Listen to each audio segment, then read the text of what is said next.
Okay, good morning mga kapuso. Nandito tayo ngayon sa Hinatuan South Central School at alas 3 na ng umaga, February 6.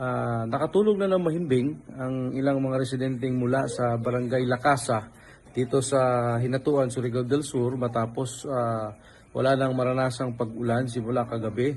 Ayon sa ilang mga nakausap natin kanina, ay may napansin lang silang parang ugong ng hangin bandang alas 12 hanggang alauna ng madaling araw, pero walang kasamang ulan. Pinaniniwalaan nila na yun na ang bagyong Basyang na dumaan dito sa Hinatuan bago ito naglandfall sa Bayabas, Surigao del Sur. Sa kasalukuyan, kahit na nag-issue ng orange rainfall warning ang Pag-asa, ay wala pa ring ulan o wala na ring ulan na nararanasan dito sa Hinatuan sa Surigao del Sur, bagay na ikinatuwa naman ng mga nag-evacuate ng mga residenteng mula sa Barangay Lacasa at ayon sa kanila, sana'y magtuloy-tuloy na ang magandang panahon upang makabalik na sila sa kanilang mga bahay na nandoon sa gilid ng dagat.